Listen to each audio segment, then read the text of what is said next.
This is exactly right. When a charming neurosurgeon rode into Frontier Town selling a persona of confidence and care, patients trusted him. He wore cowboy boots in the operating room and became sought after by patients. He promised to heal them. Instead, he left a trail of broken bodies. This is a story of greed, betrayal, and a fight for justice. Listen to Dr. Death, the Cowboy, wherever you get your podcasts, or binge the entire series right now, only with Audible. Goodbye. Sometimes the hardest part of therapy is just getting started. For real, which is why having help that's flexible, accessible, and easy to fit into your life matters. And that's exactly what Talkspace is designed for. Talkspace therapy and psychiatry is covered by most insurers, and most insured members pay a copay of $0. Part of the mission of Talkspace is to provide quality care that is accessible and affordable, whether or not you're insured. Talkspace has really made it just a kind of no-brainer to try therapy. If you're nervous about talking to someone, if you're nervous about the money, if you're nervous about leaving the house, you don't have to deal with any of that. They have covered it. And for me, like, that is best way to get into therapy. Take all the what ifs out. You know you got to do it. You know you do. As a listener of this podcast, you'll get $80 off of your first month with Talkspace when you go to Talkspace.com/MFM and enter promo code SPACE80. That's SPACE80. To match with a licensed therapist today, go to Talkspace.com/MFM and enter promo code SPACE80. Goodbye. Summer is for adventures, road trips, and adding a whole lot of miles to your car. That's why it's worth stopping at Valvoline Instant Oil Change first. Their trained techs help you get road trip ready with an oil change and an 18-point maintenance check included with every oil change, checking your tire pressure, wipers, lights, and more. Valvoline Instant Oil Change techs complete over 270 hours of training, so your car's in capable hands. Best part? You can stay in your car and you're in and out in about 15 minutes. Valvoline Instant Oil Change. Change wisely. Goodbye.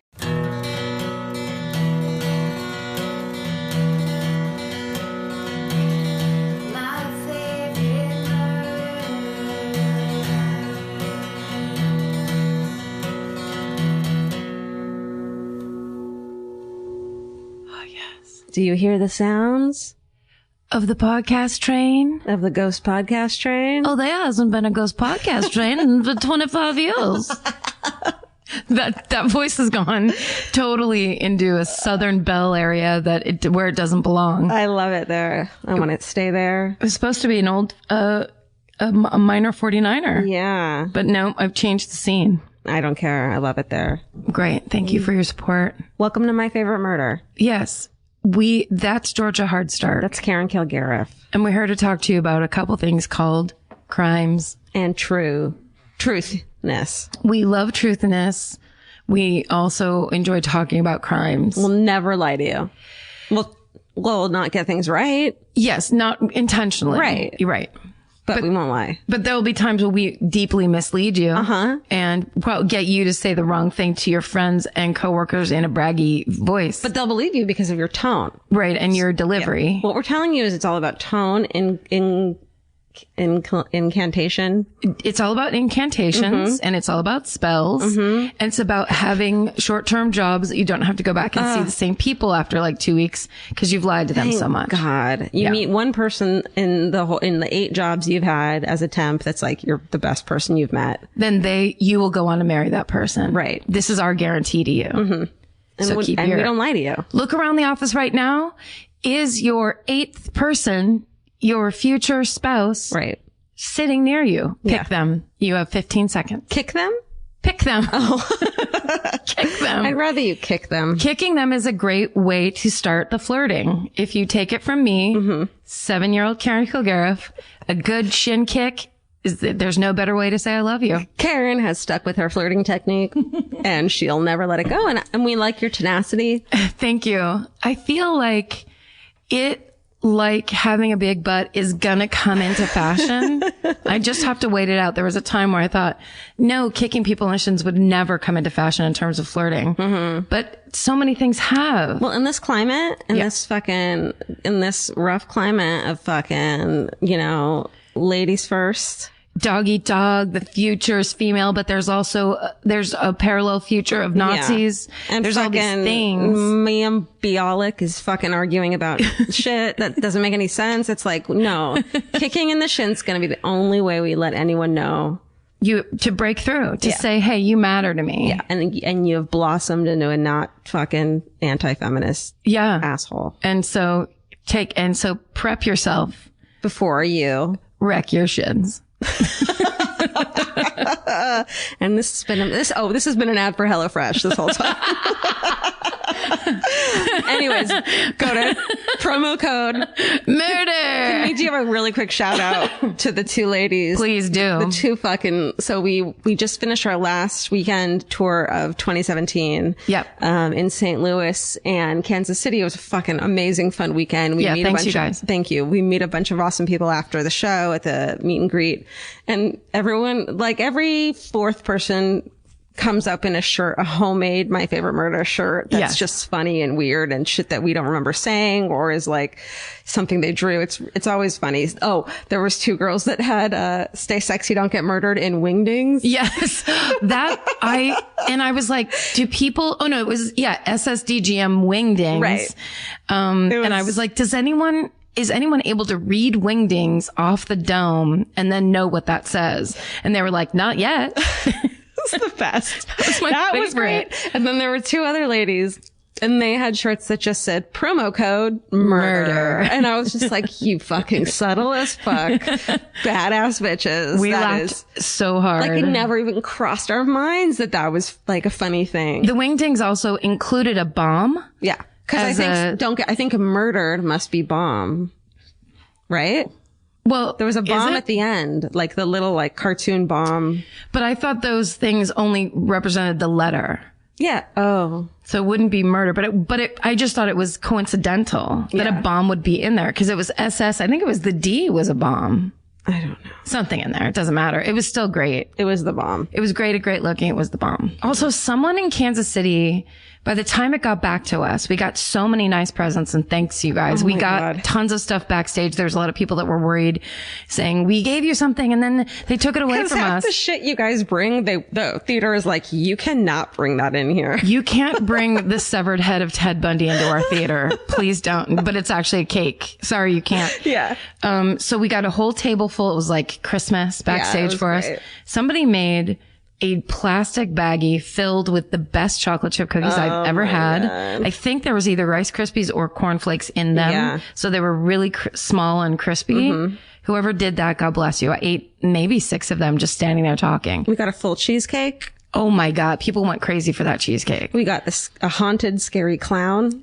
the doll? Right, it's over there. Yeah. So these lovely women, these two women brought, I don't know where the fuck they must have found it at, like, I think they said a secondhand shop. Yeah. And they were like, somehow they saw it and were like, Karen and Georgia need this. Which, like, what does that say about us? It was like a Raggedy Ann homemade clown doll from the 70s. Knitted. That, like, clearly whatever child got it was terrified of it because it didn't look like it had been touched. No. Because one side of the clown's face, one side of the clown was a happy clown. And then you turned it over, and we're going to post it. And it was the most terrifying clown sad face you've ever seen. Yes, with silver tears knitted onto the face. Steven, you're going to have to post it. Okay. It is so upsetting. And also the best part was the way the girl, this was in St. Louis. Yeah. The way the girl walked up holding it, or woman. Sorry, I always do that. She held it like she was also a ghost. Like she walked up really weird and stiff and kind of like really slow. Like she had been looking forward to giving this to us for 2 months, and she was like, finally it's here. Yes, it was so good. Everything about the presentation. She said to me, she goes, turn it over. Yeah. And then it was horror show. Yeah. So anyway, you guys will see it. Steven? I was going to say wingdings, the bomb is M. So M in murder. Yep. Oh, right. Nice. Okay. Perfect. So M just happens to be a bomb. Look at that. It's so perfect for us. Dude. Wingdings was made for us. Oh my God. Wingdings? Wingdings is like my personal. I didn't know I loved, like, cause I've loved a lot of fonts, mostly Times New Roman, but Wingdings well, is you now. know I only use Georgia font. I know. But from here on out, I'm doing my fucking bullet journal only in Wingdings from now on. Goodbye. Oh, it's so perfect. Okay, bye. Bye. What do you have? I was going to say A couple things about My Sweet Audrina. Because I was talking about it over the weekend with people at the live shows. I'm glad you care, because I don't. I really care so much. And I know that there are people who like sped through reading it. And there are people who responded of like, I thought we were going to do a book club. We told them we were doing a thing. And then we were like, nope, goodbye. Yeah. Which is like, this is episode 99. If you don't know that by now. Yeah. Flakeroo. Except for I really do. It's just taking me forever to read it because this book, I'm attacking it on two fronts, which is I have the hardbound copy next to my bed, like an old widow. And then I eat out a box of chocolates as I read it. And then I also have the audiobook. So I was listening to it on the plane and I just would like to read a couple. Karen, this makes me so happy. Oh, and also so many people have said you have to listen to Teen Creeps because they have this great episode on this. But I don't want to listen to that until I am done reading this book. So it doesn't influence what I'm saying in any way. Sure. If that makes sense. Okay. So I will definitely do that because so many people have recommended it, even our own Steven. They did an episode of, what episode was it? Well, they've done My Sweet Audrina, but I was just going to say, I've been on the podcast twice and it's been really fun. Okay. Lindsay and Kelly are really sweet. And I mean, the fact that they read a book every week to do this podcast is incredible. What? Oh, but it's mostly YA. Yeah, it's all like R.L. Stein and Christopher Pike and everything. Still, this shit's Still, that's 200 pages. Yeah. How do they do it? Read me a thing. Okay. We have to write a book report. They have to read a book. They have to read a book and talk about it. And report it. Okay. So I'm now in the part where she meets. No, I don't have his name written here. Boring old Audrina. We're boring old second best. Nobody likes you. Shut up, Audrina. You're not the dead one, therefore you're not as good, Audrina. Calm down, Audrina. We call her second best. Second place is first loser. First is the worst. Second is the worst. Second is worser. She goes into the forest, which she's constantly forbidden to go into. You're stupid. We've told you. By her family. How many times? She's 9. Oh, quick reminder for people. She's 9 years old. Then she goes into the forest. There's a home in the forest where, and of course I'm picturing it like full on gingerbread house. And in the house is a boy. I think his name is Auden. And then his mother lives there too. And she hides behind a tree and watches him rake the yard.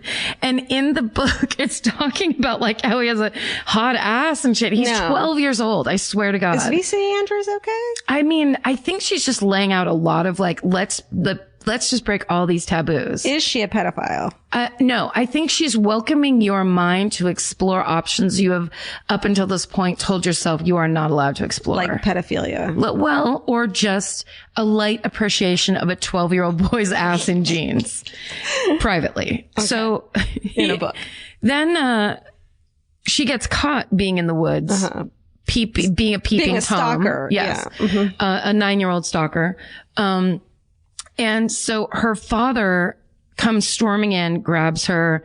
Every interaction with her and her father, I get so nervous it's going to boil over into incest. Every time they talk or have breakfast or whatever, there's so much inappropriate intensity. Yeah. But at one point he he says to her, common people will drain your specialness. And I had to write it down because he's saying like, you're too good to talk to those people in the woods. Oh, you, Audrina, who we're making you the creepiest creep in Creepville. Yeah. Don't talk to common people. They're fucking. Yeah. And she's like, take my specialness, please. I'm so sick of this specialness. But quick reminder, she's a 9-year-old and her hair is all colors and her eyes are all colors. Right. What the fuck was that? It changed. Oh. It's like she's a calico child. And that's part of her specialness. Okay. Also the description of when Vera gets spanked by Daddy. Oh yeah. And it's down to like her ass burning through her thin underwear. Like it gets into a detail where I'm like, nope, I think we need to talk to VC Andrews. Is she available? I don't know. We need to have a little fucking quickie convo with her. I mean, look. It goes right up to the edge and then scatters back. And then kicks it in the shin. And then says, I have a crush on you, incest, and runs away. It's so crazy. Just bruised shins. Yes. Oh, and then I said this at the show the other night, but my favorite, I'm assuming it's a misprint. It's she describes somebody, and I'm pretty sure it's cousin Vera, coming down the hall, clumsily clumbering. Which I'm like, I'm almost positive clumbering isn't a word. Clumbering makes so much sense, though. It makes more sense, but you can't, if you're going to say clumbering and not lumbering. We don't need clumsy as well. Get clumsy out of there and get a different adjective without the CL at the beginning, because now you're clumsily clumbering you're borderline like Rod Dahl. Why don't you just start singing a song, Oompa Loompa style? And it's like, okay, stop tripping over your own fucking feet. Yeah. You know. Who, Vera? Everyone. She's a big fucking clumberer. It's the girl. Oh, okay. Speaking of books about children, I have one to talk about. Okay. But this is a bad one. I mean, not this is a badder. This is a real one. Okay. So last week we got in our PO box a couple books from a woman who lives in Ohio and gave us 2 like Ohio true crime books. You took one, yeah, and I kept the other and started reading it. And I am halfway through and I'm fucking obsessed with it. Okay. And it's so good. This is a woman named Karen sent these to us, and it's this one's called Amy: My Search for Her Killer. Here, I'll show it to you because this is a true crime one. Her name's Amy Mahalovic. She's from a Cleveland suburb, and she disappeared in October of 1989. And this dude, James Renner, who's the author, who's like, he like pitched it to his like newspaper in town that he was working on. And now this whole book is written by him trying to find out and going through fucking each suspect and talking to the main investigator, the FBI agents, the fucking family.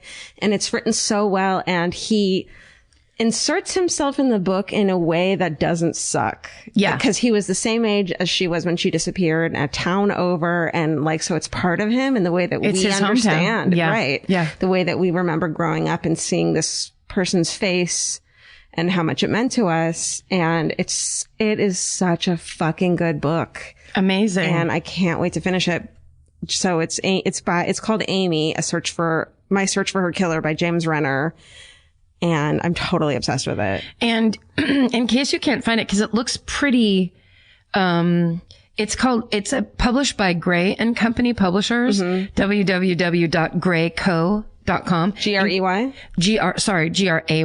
So if you can't find it in normal ways, it's on grayco.com. It's written so well. James Renner, you can tell how much it means to him when he's writing it, and it makes the book so heartfelt and interesting and wonderful, and I really love it. Yeah, that's awesome. Yeah. He's got a good face. He does. Yeah. You really did read a lot of that. Yeah. Dang, girl. All weekend I've been reading that. Good girl. I know. Instead of drinking. I'm like, I can't drink too much because I want to read this book. Thanks, James. You fucking cured my alcoholism. Yeah, that's right. Yeah. James. You should send him a Starbucks card. Oh, I swear to God, that wasn't an intentional segue, but I would like to thank, Live Nation? Yes. No. Oh.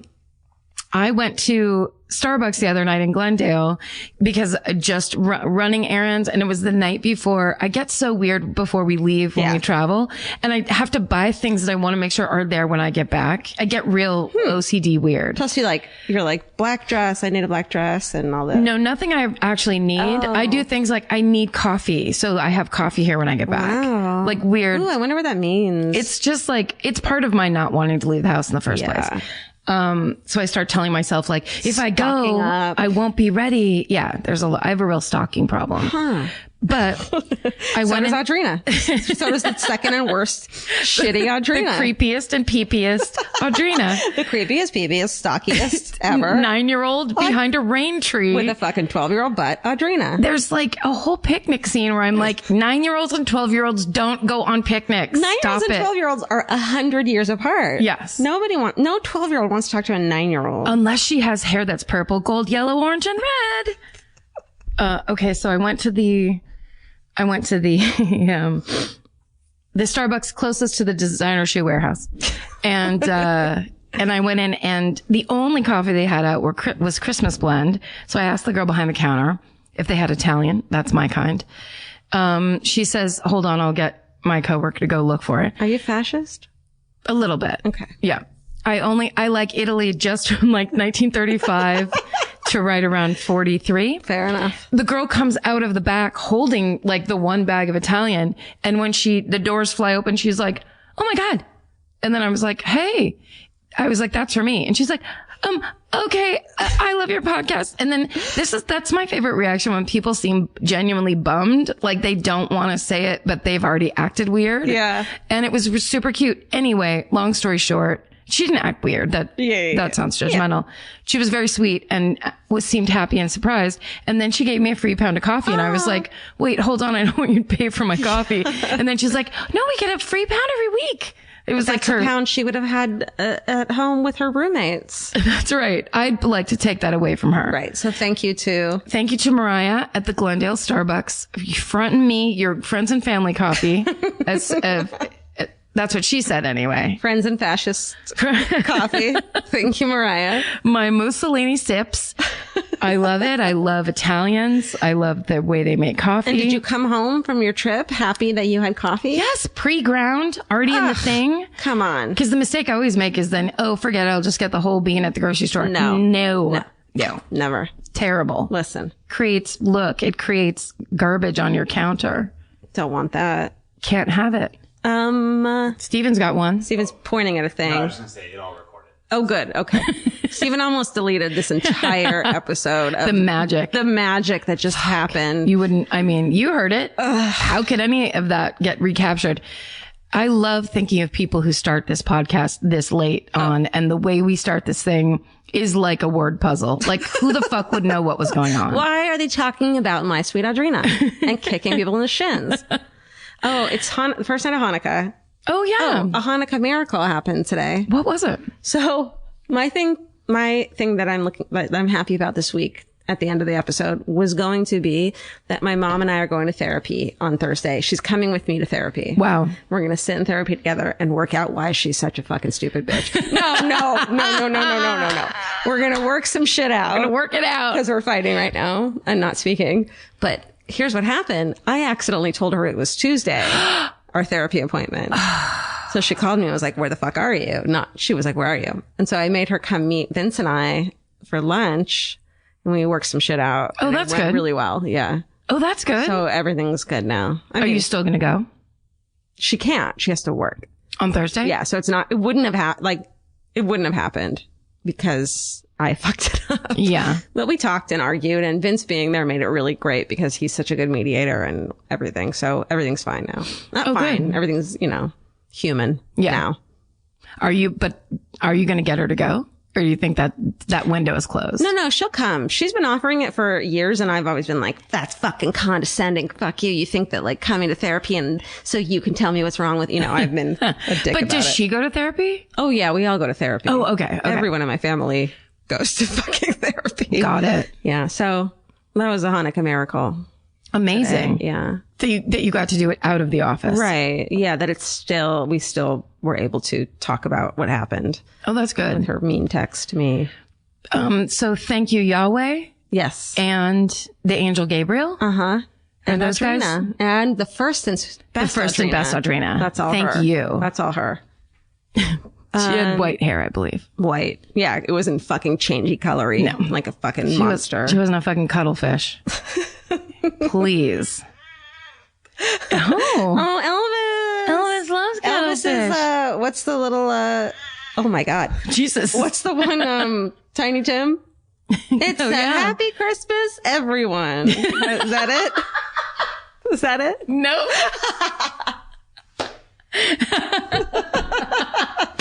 It's like you just revealed that you've been like a spy, a Russian spy, deep state Russian spy. Listen, all I've seen is Scrooge. It's okay. the Happy Christmas, everyone. I said it was a Hanukkah miracle. Elvis fucking this insane Siamese cat screamed, and then I said it's a Happy Christmas, everyone. And sorry, that just reminded me. My favorite shirt of the weekend was the woman who was wearing a shirt that said "Make Paul Onions Proud." Oh yeah. I almost lost my mind. It's what is wrong with you people? You're the best people ever. Funniest, best. Who wants to go first? I went first at the insane Kansas City show that'll never be posted. That is one of my favorite shows. So sometimes you guys will have Well, like if we sell out a show really, really quickly, our amazing, wonderful tour agent, Joe Schwartz, will be like, you guys add a late show. And we'll be like, okay. And then we're like, why did we do that? It's really hard to do. It's pretty hard. Second show. And so we get on there and we're fucking hopped up on Diet Coke and fucking coffee. And cocaine. And like mini Twix bars. And we go up and it's fucking bananas. And this one was especially bananas. You say that yours was great. You saved it. Here's the thing. It just is like such a roll of the dice. We're doing a thing that you probably should not do for a live show, which is we don't know what the other person's going to talk about, which makes it really fun and is the best part. But then like on that one with mine, I felt like I was in a car sliding on ice, like skidding into a brick wall. I went first last time. So I'll go first. Okay. This podcast is brought to you by Squarespace. Every successful small business starts with someone saying, I wonder if people would actually buy this. Squarespace gives you everything you need to find out. From consultations to events and experiences, you can showcase your skills with a customizable website designed to attract clients and grow your business. With Squarespace's collection of cutting-edge design tools, anyone can build a beautiful, professional online presence that perfectly fits their brand or business. Get paid on time with professional invoices and online payments. Plus, streamline your workflow with built-in appointment scheduling and email marketing tools. Head to squarespace.com/murder for a free trial. And when you're ready to launch, use offer code MURDER to save 10% off your first purchase of a website or domain. Goodbye. You know your favorite summer clothes by what actually makes it into your suitcase. Find the outfits you'll wear all season long at Quince. Quince's 100% European linen pants, dresses, and tops are the pieces you'll reach for all summer long. They're lightweight, effortless to style, and they start at just $32. Their denim is soft and comfortable, and their organic cotton sweaters are perfect for layering when evenings get cold. Quince's beautiful 14-karat gold jewelry adds a subtle finishing touch. So I just went to Italy, and you bet I brought my 100% European linen scoop neck midi dress along with me in the color of floral waterfall, and I wore that thing all over Italy. It was like the perfect day to night. It just looked so pretty, and I felt like I looked sophisticated while still being comfortable. Make your summer wardrobe feel easier. Head to quince.com/MFM for free shipping and 365-day returns. Go to QUINCE.com/MFM for free shipping and 365-day returns. Quince.com/MFM. Goodbye. Every piece of furniture you own has a story. Sometimes it's an heirloom, and sometimes it came with the house because it was too heavy to move. If you're ready to start a new chapter with your home decor, there's Article. Article makes it effortless to create a stylish, long-lasting home at an unbeatable price. They take great care in curating their collection, focusing on pieces that stand the test of time. We've talked about Article for a long time. There are pieces in that catalog that are so affordable that are room changers. And if you go through there and there's like a little something you don't even realize you need it until you see how they have stuff set up or what style combinations that they're doing, where they do the boho chic, there's mid-century, it's a little bit modern, it's something new. Like there's so many choices in there, and it's not going to break the bank. As someone who's interested in tons of different styles and time periods, Article covers them all in one place. I love that. I know I've mentioned already how much I love my entryway table, but I swear to God, because the path that it's on, I pass it 4 times a day, and I love it more every time. Article is offering our listeners $50 off your first purchase of $100 or more. To claim, visit article.com/murder, and the discount will be automatically applied at checkout. That's article.com/murder for $50 off your first purchase of $100 or more. Goodbye. Now, this story, Guy Branum told me to do this a while ago when we were doing shows in Toronto. But I said, no, when he told me about it, I read it up a little bit, and then I was like, oh, it's too singular. It's too like, doesn't have enough, I don't know, bells and whistles or whatever. Body. And then, body? Body. Yeah.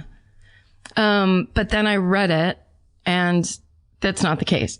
And I knew it was a good story because for me, this story causes me more and more and more anxiety as I read it. So I'll tell you about, this is the story of Jennifer Pan. Oh, you know this one? Yes. Okay. Then I love it. So I realized in reading these articles, what I found was that the real mother, the source of this Mother story, dough? Exactly. The original yeast dough of this story was from an article written by a woman named Karen K. Ho, a name I'll remember for the rest of my life, for, I guess, a magazine called Toronto Life, because this girl knew Jennifer Pan and grew up with her. So was kind of giving a different view of how of the whole thing. I feel like it's always different when the person who's writing the story knows what the town was like where they're from. You know what I mean? Like, cause it can be like any fucking small town or suburb or whatever, when you know what it's like. And what the high school is like and what the curriculum and what the person's expectations are. Yeah, the context, because context. And this one, yes, and it's the family context, especially in this story, because this is one of those stories about what they call the dragon parents. So there's tiger moms are one thing, but then there's another term that they were using in all these articles, and it was dragon parents or dragon father. Okay. So I think it's the ones that are way more intense. It's not just like it's the kind that are insanely restrictive and insanely strict and tough, with really high expectations where there's kind of, you have no choice. Failure is not an option. Right. Okay. So on November 8th, 2010, at around 9:30 p.m., Jennifer Pan locked the front door of her family's home in Markham, Ontario, which is a suburb outside of Toronto, and went to bed. Shortly afterwards, 3 men entered her home with guns. They ransacked the home. It was a home invasion, looking for money. They grabbed Jennifer's parents. Han is her father, and Bick is her mother. They took them down into the basement. Basically, they had a TV room down in their basement, brought them down into the basement. They were demanding money. They looked all through the master bedroom. They tore up the whole master bedroom to find money. They kept demanding money. We're being invaded. Han, Jennifer's father, told them that he had money in his wallet. He was trying to think of other places that he could give them money from. And they end up shooting Han in the shoulder and then in the right eye.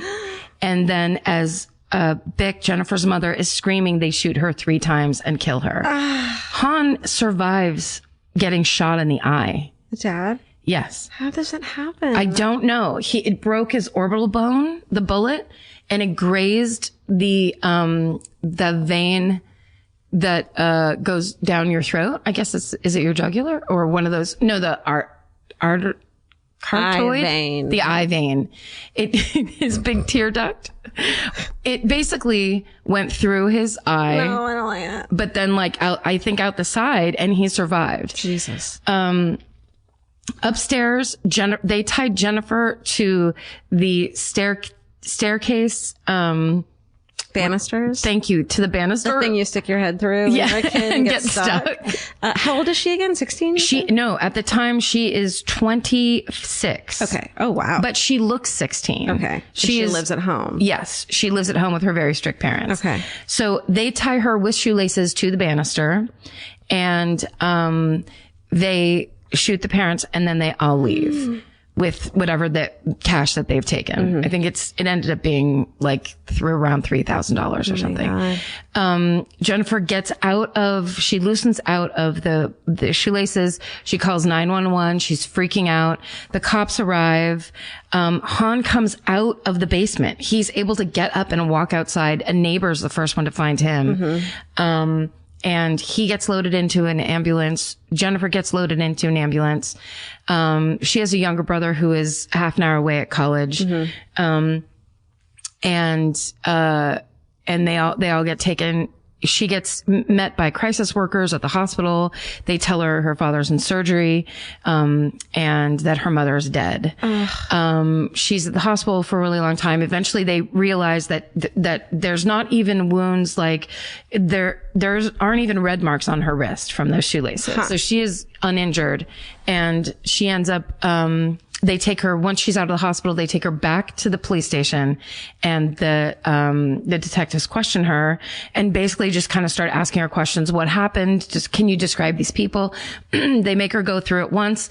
Then they do another technique where they make her, and I also got a lot of this from Case File, one of our favorite. Case File. That's the episode I listened to of this show. That guy just does such amazing research. It's just so dramatic. Yes. Yeah. He was also pronouncing the mom's name Bicca, but I only ever saw it written that it was pronounced Bick. So well, yeah, and he's Australian. He's Australian. I don't know what he's doing. He's doing something with his voice. So anyway, okay. So basically she goes and the cops are like, tell me the story your way. Now tell it from above, and then see what you can remember. It's so, that's so weird. Can you imagine having to do that? Yes. Especially of a traumatic event. Yeah. Telling the story over and over again. As you see the people acting it out it's so weird. It's so crazy. But then that second way does help her to remember. And she's able to describe the guys better and in more detail. She remembers them, the names that they called each other. Oh, yeah. Different things that they talked about with the money, whatever. So it's a little bit effective. Then right before she leaves, the guy says, oh, and we need to check your phone, because if these guys, we think, her mom had just come home from line dancing class. So they're like, well, maybe somebody followed her or she was targeted somehow. So if it wasn't her, then we want to see if it was you, if you were being targeted. So we need to know who you've been talking to. And then in this interview, cause on the Case File thing, that he has all the interview tapes. So it starts with the 911 tape where I was on the freeway. Did you listen? On the way over, and I grabbed that phone so fast. It was just cause she is freaking out into the phone. And of course, screaming. But then in the police interview tapes, she's crying. She's really upset. And then at one point he says, you need to sign this thing so we can look into your phone. And then she's like, and all of a sudden she has a bunch of questions about how they're looking into her phone and what that might mean. Yeah. And he's basically going, it's fine, because if you're not lying to us, it's just us looking at your phone. And then if you are lying to us, we're going to find out who you've been talking to and if it's information we need to know. And that's when the temperature changes a little bit. Cause up until that point, she was the victim. She was, the one of two survivors of a terrible home invasion murder robbery. Yeah. So that, it changes a tiny bit there. And then they start looking into her past and the people that she's been talking to. And it turns out that Jennifer Pan might not be the person that she has been presenting herself to be. Okay, so basically her father, Han, had been a tiger dad. We'll start at the beginning. Her parents were both born and raised in Vietnam, and they moved to Canada as political refugees in 1979. And they got married in Toronto, and then they lived in Scarborough neighborhood for a while. And that's where they had Jennifer in 1987, and then her brother Felix in 1989. Scarborough neighborhood apparently was kind of rough at the time that they lived there. They both, Han and Bick worked at Magna International car parts manufacturer, and they worked really hard. So by 2004, they'd saved enough money to buy a large house, the 2-car garage in Markham. So Markham was a quiet suburb north of Toronto. Predominantly Asian families, and it's just kind of where people went. It was really just quiet, low key. And now Bick is driving a Lexus, Han's driving a Mercedes. They're doing very well. Yeah. And, it's reported they had $200,000 in the bank. Yeah. So they were totally dedicated to their kids and getting their kids into college, making their kids as successful, Canadians as they can. So they didn't allow Jennifer. Jennifer was playing piano from the age of 4. She won all these awards. She had a room full of awards for how good she was at playing the piano. Then she got into ice skating, when she was a little older, and she did it every single day.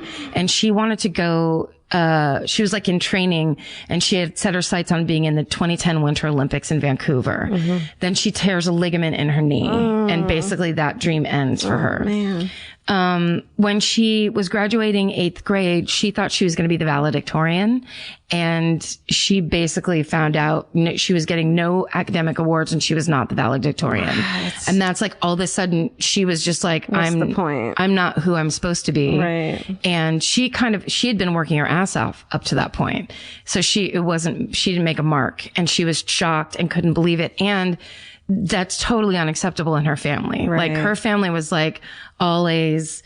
All you do is like these extracurricular activities we've chosen for you very specifically. Mm-hmm. And then you're going to get a 4.8 GPA, essentially. Is that even a thing? No, she just has to do the impossible, essentially. Right. Okay. Got it. So some nights in elementary school, she'd come home from ice skating at 10, then do homework till midnight, and then go to bed. No. In elementary school. Honey. And in elementary school, she started cutting herself because the pressure was so intense. Oh no. To be successful in all these different things she was doing.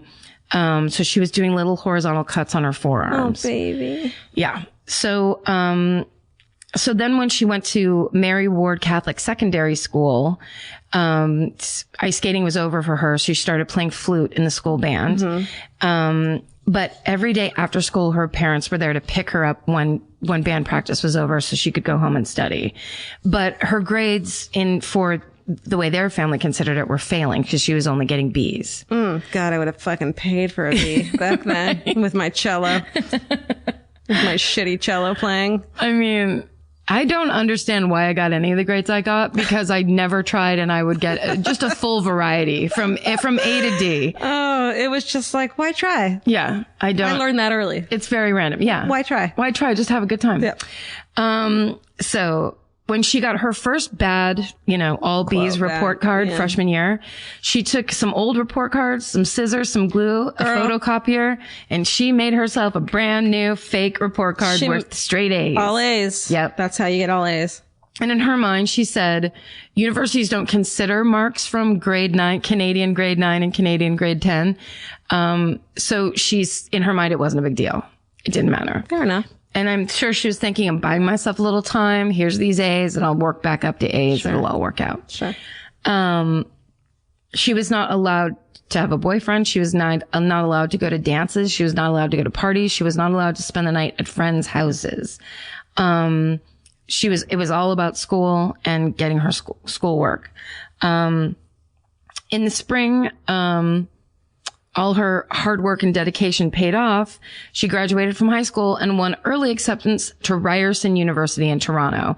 Her parents were happy. They wanted her to go to the University of Toronto, but Ryerson University was still great for them. Mm-hmm. Here's the problem.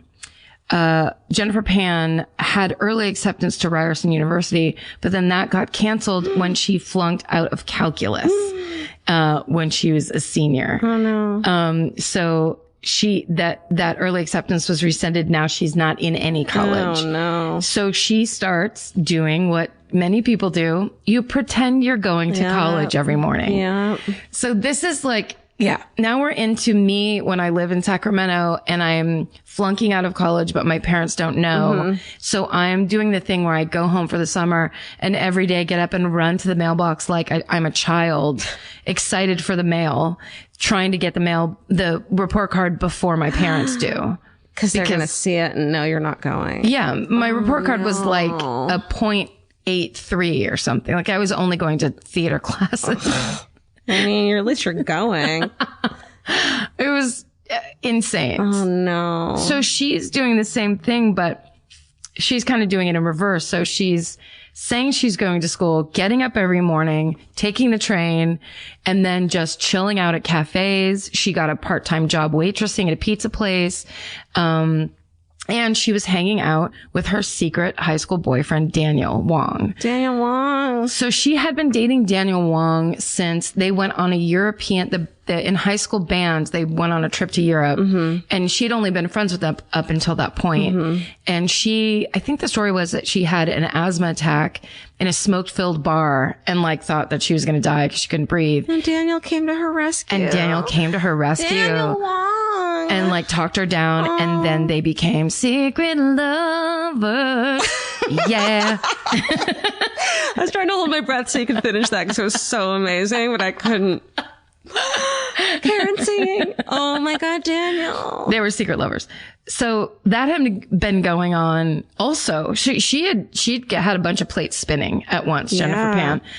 So sometimes she would go over to his house. She finally convinced her parents that she needed to move in with her friend Topaz, who lived close to college. And had an amazing name. And had the best name. Was she a stripper? We'll never know. It doesn't matter. That's what I'm picturing in my head. Yeah. Topaz in the apartment had the pole to practice on. I mean, that's hard. Have you seen, this is like some crazy ab work. Dude, that's like incredible dedication, strength. Stamina. I just fall asleep as I'm talking. Okay. So basically that becomes part of it. She's also telling her father that her grades are so good, she's getting like $3,000 tuition scholarships. So it's just lies upon lies upon lies. So, because it's better than having to tell your parents that you're just like a normal human being. Right. Which made me so sad. It's just to be like, I'm just average. And Yes. I want to just enjoy my life. Yeah. As a normal human is not acceptable. Right. And there's a couple times in this article that, Bic, her mom, would be like, let her be herself, or she's okay as she is, and tried to like take the heat off a little bit.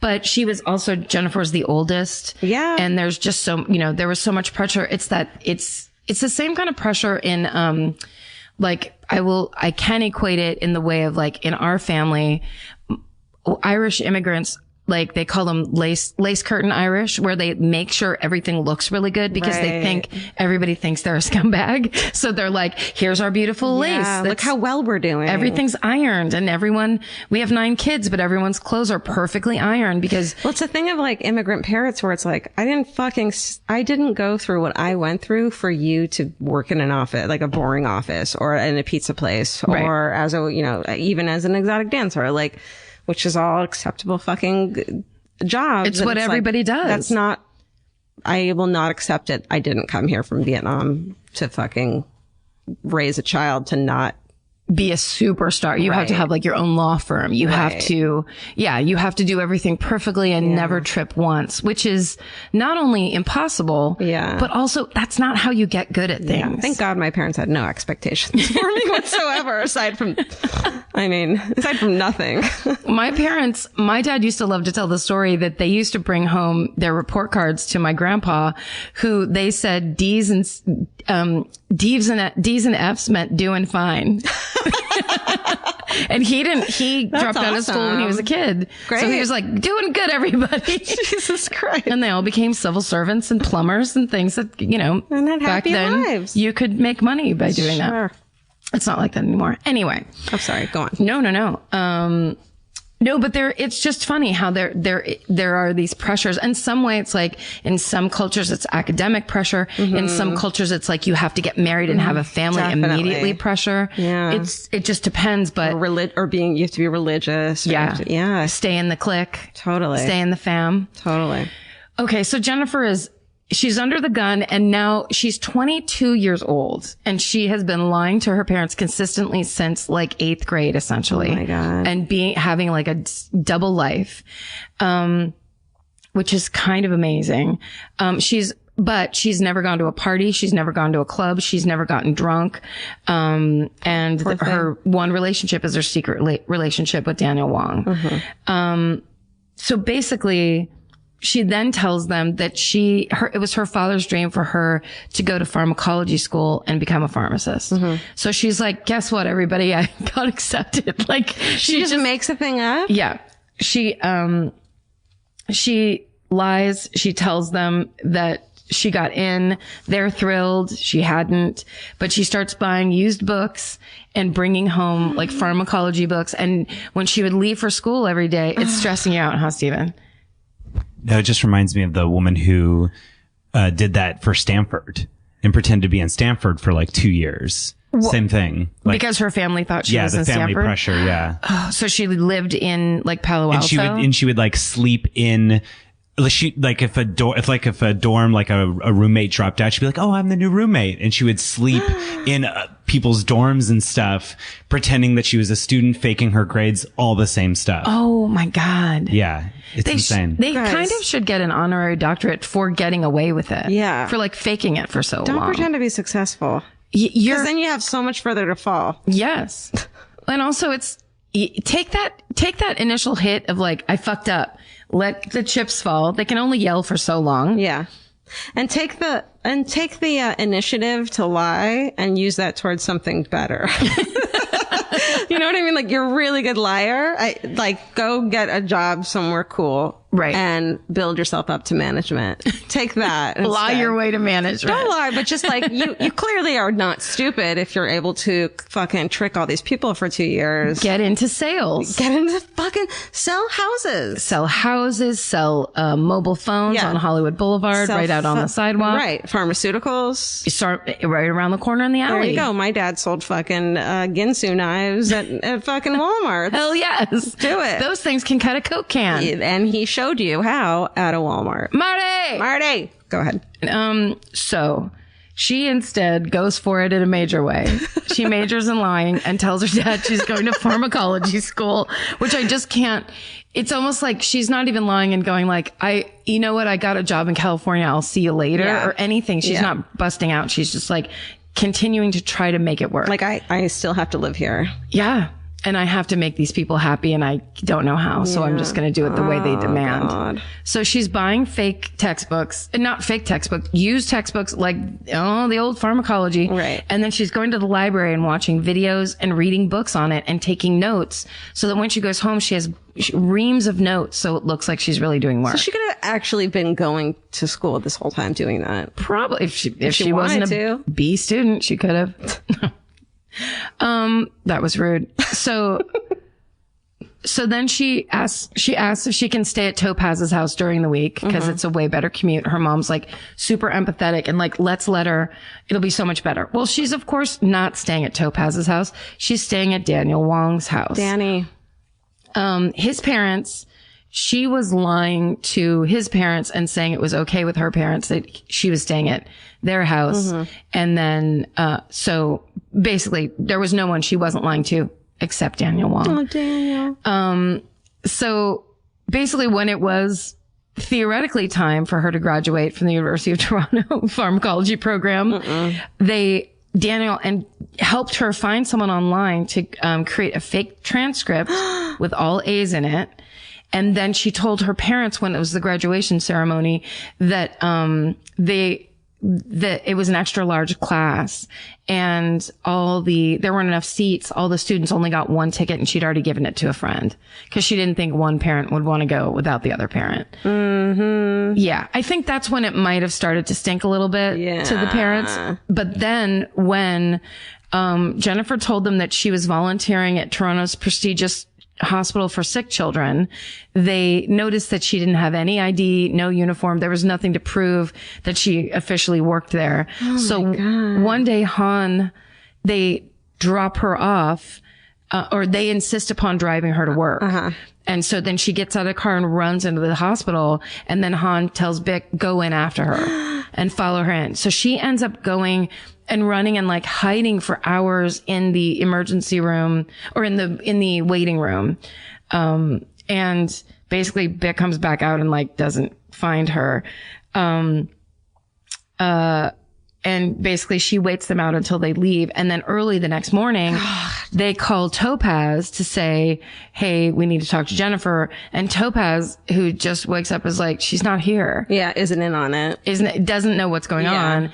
And basically they find out that Jennifer was at Daniel's house. And the whole lie comes down. Or the whole house of lies, the whole house of cards starring Kevin Spacey comes down. It all becomes a house of cards. So basically she has to confess she never volunteered at the hospital for sick children. She wasn't in the pharmacology program, and that she had been staying at Daniel's house.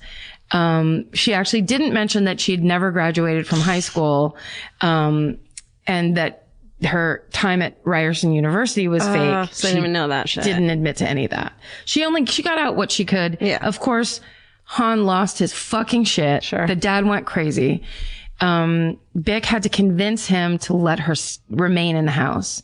And they basically said, it's him, it's Daniel Wong or it's us. And if you go with him, you can never come back to this house again.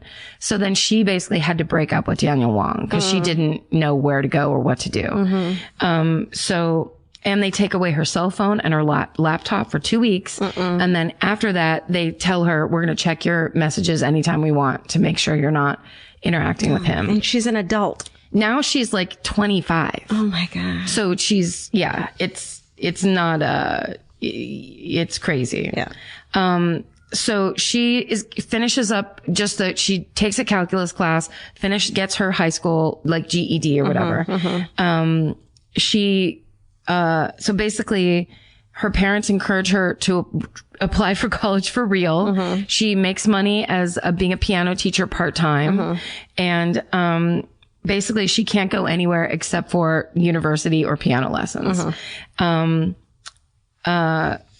So she's 24. I said that. So, when she breaks up with Daniel this time, says, I can't see you anymore because I'll get kicked out forever. He's like, fine. Like, I can't take it anymore anyway. Shit, He starts dating somebody else. And they fall in love. Oh no. And of course, Jennifer doesn't handle it well. She falls into a deep depression. She attempts suicide. And at one point she tells Daniel that some men had home invaded their house and had gang raped her. And then she tells him that his new girlfriend mailed a bullet to her as a warning to stay away. That she basically insinuated that the new girlfriend, this was all her plan to attack Jennifer. So somehow that story works. Okay. Because they end up getting back together. Well, is she a really good liar at this point? I think she must be. That 911 call is so believable. I would have never doubted her. And I'm sure in a way she was really, her parents were just attacked. So I don't think she's a completely cold, sociopath or psychopath, but she's been lying for fucking 15 years. Yeah. She has to be good at it and used to it. And it's not keeping her up at night. Yeah, it's not. And it's like a normal way to live your life is to start by trying to lie about something. Yeah. That if you're not getting what you want, get that manipulation going because you can't ever get anything kind of the direct way. The default is to tell a person what they want to hear. Yes. Or really play a huge card. Right. So that people go holy shit, stop everything. Why would anyone lie?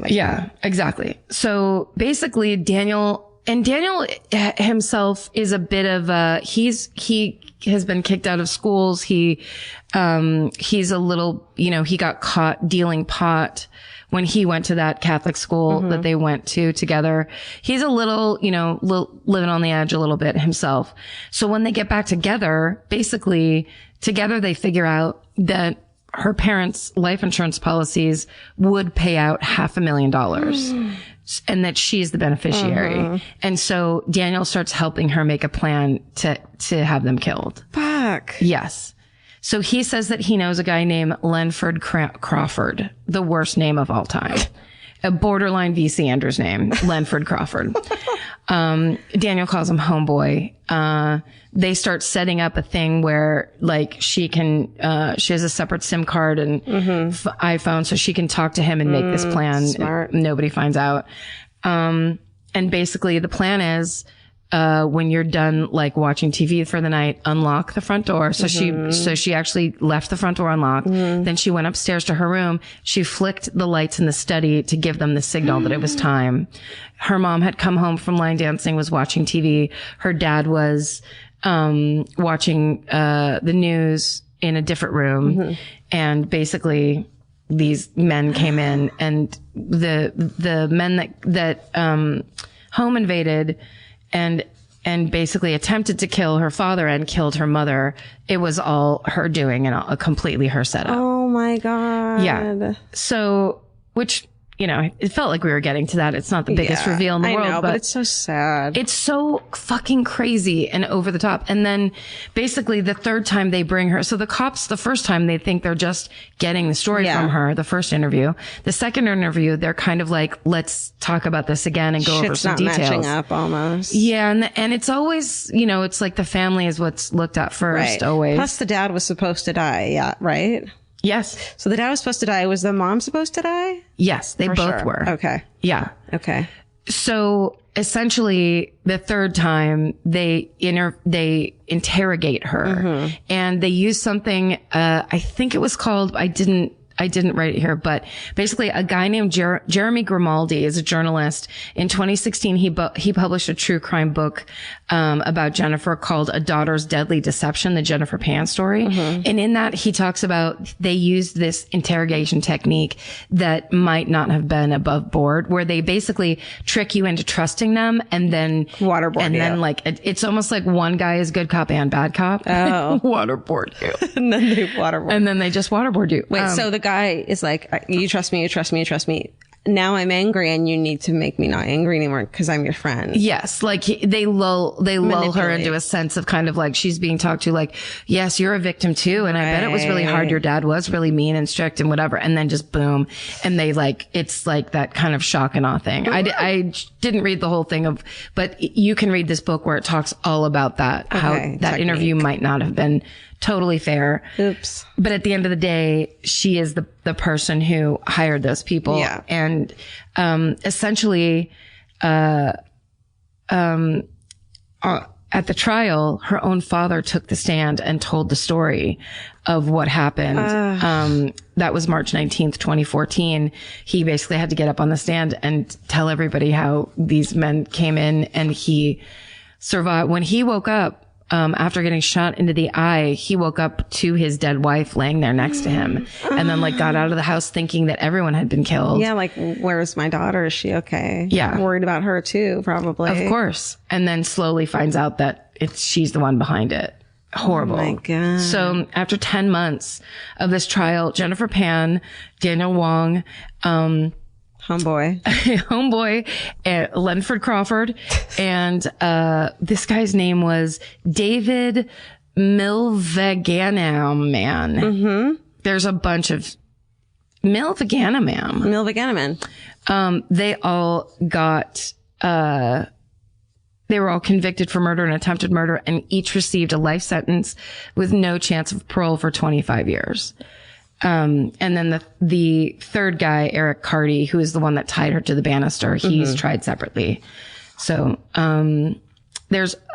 so basically read Karen Cahoe's article in Toronto Life magazine, Jennifer Pan's Revenge, the inside story of a golden child, the killers she hired, and the parents she wanted dead. Oh my God. That's the article you're going to want to really get into, because there are pieces of this article in every other article I read. Yeah. That's what everyone's basing it on, Karen Cahoe's. Because you'll never understand unless you have like been raised in a family like that.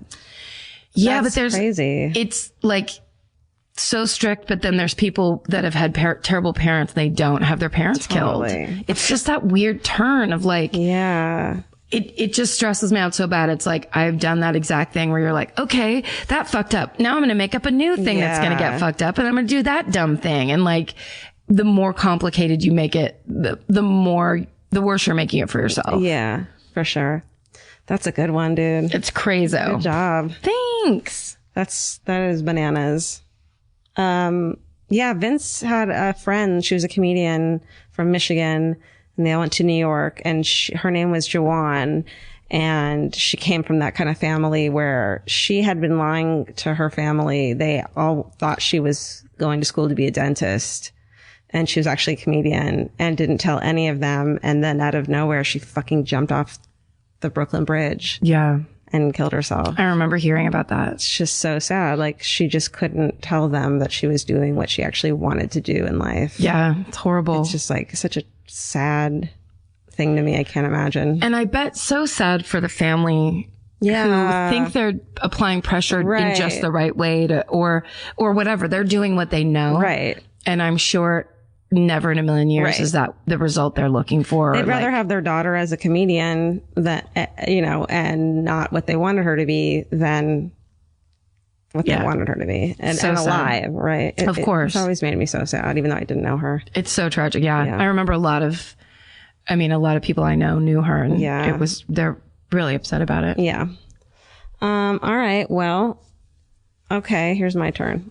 Summer's for adventures, road trips, and adding a whole lot of miles to your car. That's why it's worth stopping at Valvoline Instant Oil Change first. If you need an oil change, make the smart stop at Valvoline Instant Oil Change before you hit the highway. Their trained techs can help you get road trip ready with an oil change and an 18-point maintenance check included with every oil change, checking your tire pressure, wipers, lights, and more. That means they're checking important things before you're halfway to your aunt's house with no cell service. And these aren't just any techs. Valvoline Instant Oil Change techs complete over 270 hours of training, so your car's in capable hands. The best part, you can stay in your car and you're in and out in about 15 minutes. So before your next long summer ride, pull into Valvoline Instant Oil Change. Valvoline Instant Oil Change. Change wisely. Goodbye. Goodbye.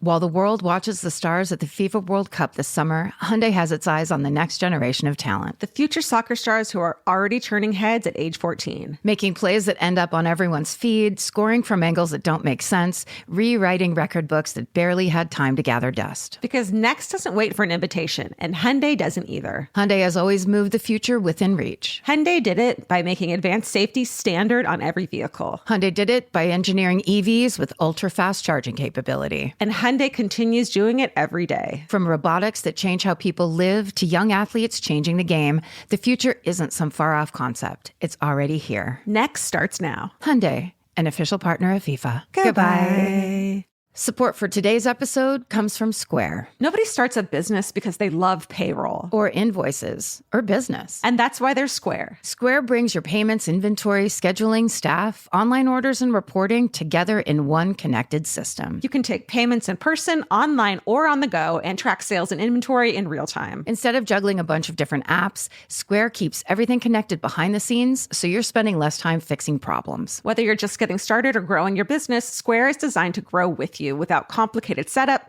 contracts, or hidden fees. If you're starting a business or running one that deserves better tools, Square helps you sell, manage, and grow without slowing down. Right now, you can get up to $200 off Square hardware at square.com/go/MFM. That's SQUARE.com/GO/MFM. Run your business smarter with Square. Get started today. Goodbye.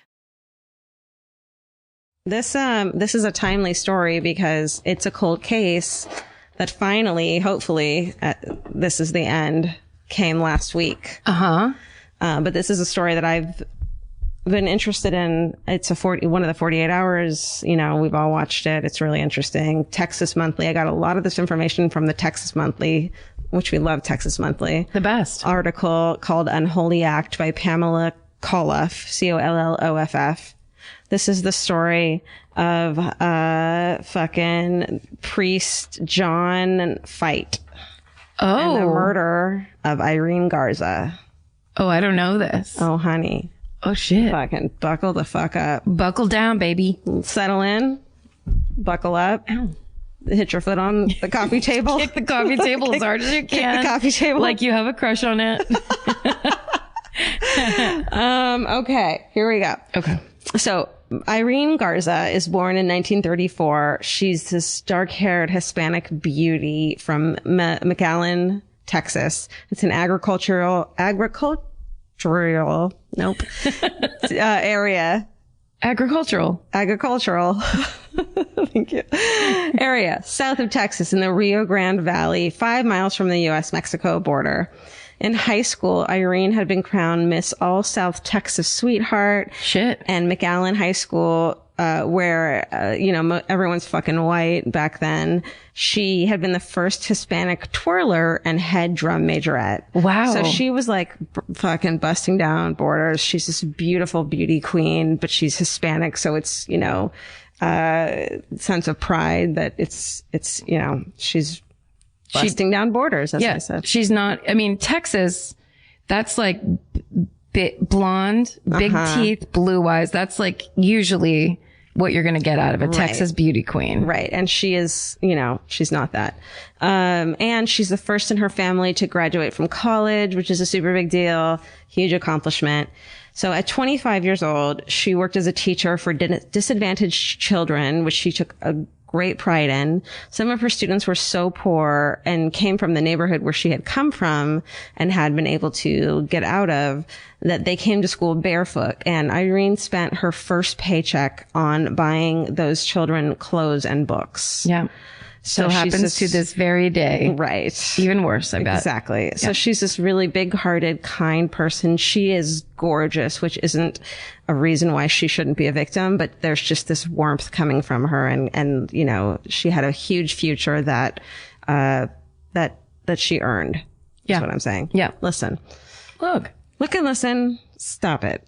At the center of her life, though, is her devout Catholic faith. Mm-hmm. That's like her fucking thing. On April 16th, 1960, the day before fucking Easter Sunday. Oh, okay. Is Easter Saturday called a thing? It's like chill out Saturday. Doesn't sound like it. It is. Palm, I don't know. Chill the fuck out Saturday, the day before Easter. Well, go ahead. Well, Good Friday. Good Friday. Good Friday is when he went up on that cross. Okay. It might be the Ascension. I don't know. He chilled out on Saturday. He got rolled on up into that tomb. Yeah. And then he was risen on Sunday. Yeah, but Saturday he just hung out. Well, Saturday was all up in that tomb. Yeah. People thinking he's dead, it's over. Yeah, and he was like, you know what? I'm going to hide. Okay, I'm not going to get sacrilegious here. We already have. Real mad at me. It's so sad because I've had this shit drummed into my head, but then of course, when it would be impressive, I can't pull it out. But here's the thing, and today's the first night of Hanukkah. We rebelled against it because we hated it so much. So everything was drummed in our head. We're like, fuck you, I'm not remembering this. Yeah. And now we don't. Now we just don't know things. Now just the guilt remains. The guilt and the ignorance. And the really good songs. Ooh, yeah. I got a bunch of those. Pieces Flowing Like a River. Anytime you want me to sing it too, I will. Okay. Baruch atah. Let's fucking do this. Name a prayer. Okay. Okay. So on April 16th, fucking lazy Saturday, 1960. Irene she's 25. She borrows her family car to drive to their church, Sacred Heart Church, where she plans to go to confession. She leaves around 6:30 that evening. She's like, Mom, I'll be back. A bunch of witnesses see her get to church. Everyone's in line for confession. She gets in line as well, but no one sees her leave that church that day. She never came home that night. And the next morning, Easter Sunday. That's right. As you know. He is truly risen. He rises and her car is still parked down the street from Sacred Heart. Mm. The first clue comes 2 days later when one of Irene's high-heeled shoes is spotted by the side of the road. And 300 yards from there is her purse. It looks as if someone had like thrown it out the window of a passing car. There's no fingerprints on it. This crazy huge search ensues, including they dragged irrigation canals. They go house to house through the town. Border Patrol planes go fucking circling. 65 National Guardsmen are called out to assist what became at the time the most extensive investigation in Valley history. Wow.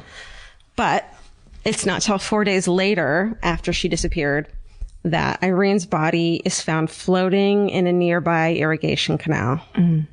She's fully dressed except for her shoes and underwear are missing. The right side of her face is badly bruised. She had 2 black eyes, and the autopsy reveals that she had been beaten with a hard object and suffocated. The state of decomposition suggests that she'd been dead for fewer than 4 days, so maybe she had been kept somewhere for a day or so. And she had been raped while unconscious. Mm. Yeah. The local newspapers go fucking nuts with rumors and speculation. Everyone is like being fucking targeted or fingered, including this prominent local citizen who had died of a heart attack days after she disappeared, or that had been transients or someone had a crush on her because she was so beautiful, but she was also, she was dating, but not, she was Catholic. You know what I mean? Sure. Detectives questioned more than 500 people in the weeks following the murder, but behind the scenes, detectives, they don't talk about this in public, and the newspapers don't really talk about this. They are focusing on a 27-year-old priest named John Fite. What? Yeah. A priest. Okay. Fite, it's F-E-I-T, had recently finished his seminary training in San Antonio, and his name kept turning up in their investigation. So he had recently come into town.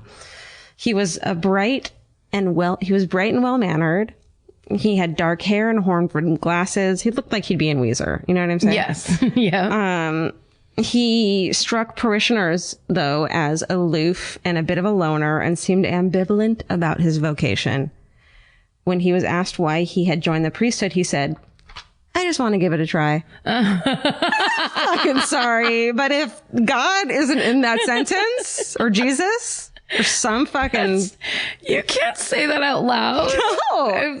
Was he new to Catholicism? You gotta like be in it to win it. Like if anyone asked either of us why we wanted to do a true crime podcast, it would be like a passionate plea of how interested in fucking crime we are. That's right. And we're not. And talking To God, right. Mostly talking. But also like to not, it's almost that very glib, flippant thing of cocky. Like, here's my funny joke. And like, really, it's none of your business. Right. Is what he's saying. Right. Which you're is not like, supposed to say to like, anyone who's asking you is like being earnest and being like, tell me, I want to connect to you. You're a priest. I'm looking for some fucking guidance and some wisdom. Can I get a fucking... Amen, please. There you go. On the night of Irene's disappearance, Father Fite had heard confessions and taken part in a midnight mass. He'd also admitted to his superiors that he had met privately with Irene in the church rectory. And I wrote in parentheses, the house, because I didn't know what a rectory was. I thought it was an office, the church's office. I thought it was, where he went and wrote out I thought it was an office. Well, it's a house. Right. I didn't know that. It's the priest house but it's connected to the church. So it kind of is like an office. Do all the priests live there or just the one like head priest? It's kind of like case by case. Like in my hometown, at St. Vincent's, they live at the rectory. But you can also go there. Like at my mom's funeral, we went to talk to the priest in the rectory, like in a downstairs office. Doesn't rectory sound like it should be like a side room office? Well, it sounds like factory. It's where they're just churning out Jesus statues all day and night. But I mean, I think it's basically, the church hall is where people like have their, Sunday coffee clatches or whatever. The rectory is where you'd go and you're like, we need to plan a funeral. We need to plan a wedding. There's some serious shit happening here. This is the business. Then upstairs, the priests live. And then it's the busybodies next door. Yes. Making fucking, I was going to say kugel, but they don't eat kugel. No, they actually, they banned kugel long ago. All right, I get it. So the rectory is, okay. And that was viewed by other priests as really inappropriate to take anyone, especially a fucking hot 25-year-old lovely woman. All right. So because unless she has called, like if it was a parish business, she would have called like the lady that runs the office and been like, I need to make an appointment. But this was for confessions specifically. Oh yeah, no, you do that in the confession booth. There's a booth that is titled for the thing she was doing. They had people build it right into the church. So people specifically, you can sit there and pray and then look at people getting confession. That's the whole idea of confession. Well, he took her to the rectory. Gross. Pass. Okay. Yeah, it's it's problematic. Yes, it is. Also, several churchgoers who stood in his confession line, which had fucking stalled out because he fucking picked her out and took her to the rectory to talk.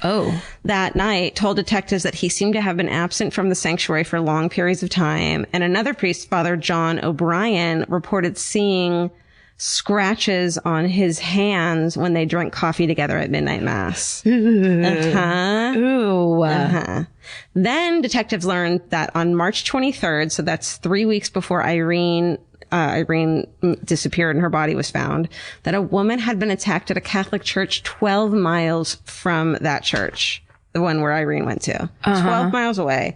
20-year-old college student Maria America Guerrera had visited Sacred Heart Church in Edinburgh and noticed a young man with dark hair and horn-rimmed glasses, Weezer, sitting alone in one of the back pews. And in her mind, she was like, I think she had an immediate reaction to him. He made me nervous, but she was like, calm down, Maria. You're in the church. You're in the fucking house of God. Nothing can go wrong. Right. You know, she let her guard down. Yes. Which is totally understandable. In a church, of course. In a church. Yeah. And when she went to the altar and knelt at the communion rail, a man grabbed her from behind and tried to put a rag over her mouth. Holy shit. Yeah. She fucking fought the shit out of him. And when he put his hand back over her mouth to silence her because she was screaming, she bit the shit out of his fingers until he drew blood. Nice. She drew blood. Yes. That's, you know what I'm saying? Yep. She ran out the side door of the church. She escaped. And in her sworn statement, she said that she thought her attacker was a priest. That was the first feeling she got. Wow. Which was very controversial. Yes. You know what I'm saying? I bet. Because this is the 50s or the 60s. This is 1960. So we're technically still in the 50s. So I wrote about this, that this is a long time before the sexual allegations against priests started to come out and people believed them. This wasn't until the 90s that these allegations came out against priests sexually molesting children. And it wasn't even until way later that people believed them. Well, and of course, horrible amazing documentary. I wrote this down. Is it the, it's, Deliver Us from Evil. And there's a guy in it that talks about when he got molested by a priest, being driven in the priest's car because he didn't have a dad. Mm-hmm. And so he's like, I'll take him out to ice cream or whatever, gets molested in the priest's car. The priest drops him off. He walks into the house, says to the mom what just happened. The mother slaps him across the face and says, how dare you ever say that? And then the priest continues visiting their house for years to come. It's the most upsetting. It's just children against adults. And there's everyone's like, no fucking way. It's not even children against adults. It's children against God's chosen people. And these highly religious people, which I don't completely understand, which is why I was excited to talk to you about this, because you were raised Catholic. They're infallible. Yes. They are infallible. And you talking badly against a priest is talking badly against Jesus fucking Christ. That's right. Right. It's like pre-Vatican II shit where it's like, it's old, like when the popes used to control everybody and they were the richest people and they fuck anything they wanted. And it was just all about power and money.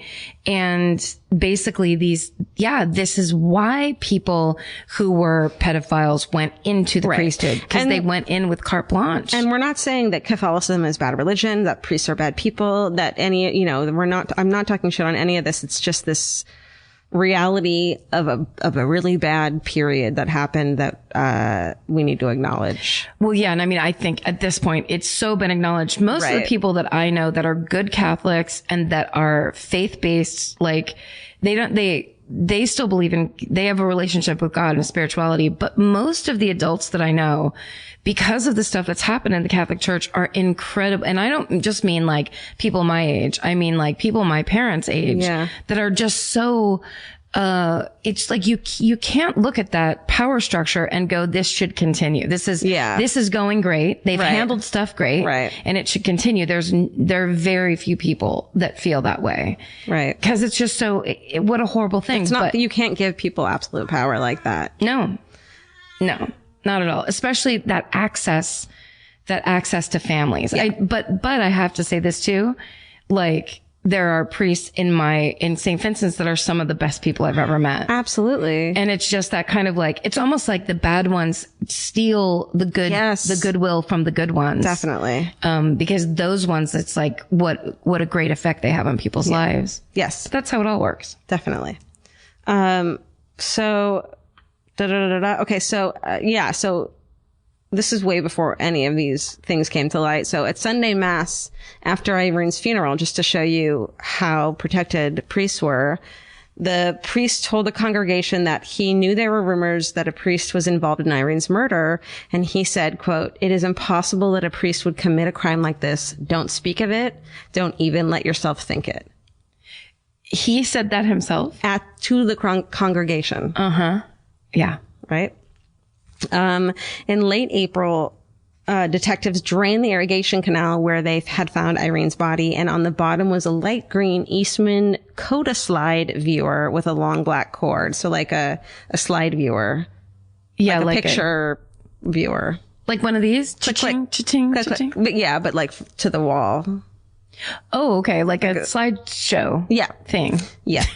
Oh, we call those Coda Slide viewers at our house. You know, there is a photo of it online if you look it up.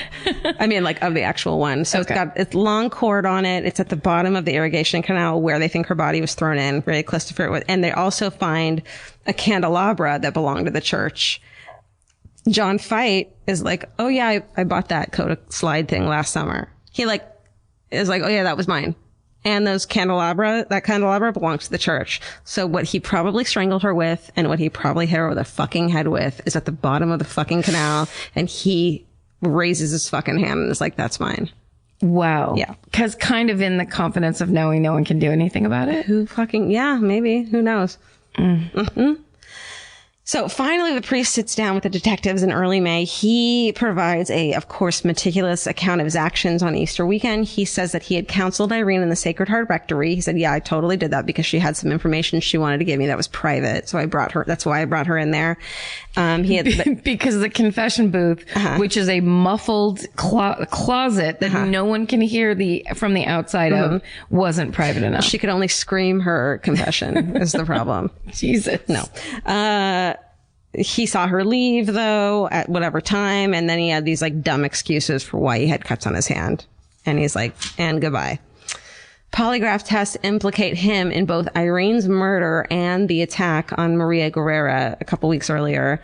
And in August, Father Fite is indicted for assault with intent to rape Maria Guerrera. Oh shit. Yeah. The jury though, motherfucking deadlocks. And the proceedings end in a mistrial. And so rather than face a second trial, in 1962, Father Fite pleads no contest to reduce charges of aggravated assault, gets fined $500, and that's it. Takes that right out of the... Goodbye. He takes it right out of the church, the bucket. What do they call it? The collection plate. Oh. Now I'm losing all of my terminology. There you go. I mean, Jesus Christ. That's the guy. Jesus Christ. He's like, Jesus can see and hear you if you're trying to rape people in church. Clearly, yeah. You fucking lunatic. Yeah. So it's now alleged that the district attorney at the time and church leaders cut a deal to stop the investigation into John Fite to protect the reputation of the church. Mm-hmm. Also, most elected officials at the time it's the Hidalgo County were Catholic, mostly elected leaders. Yeah. And it was at a time when none other than fucking Senator John F. Kennedy is running for president that year, who is a fucking Catholic. That's right. There's never been a Catholic president before. There's only one other Catholic that had ever been a nominee for president. Oh. In one of the major parties. He had lost.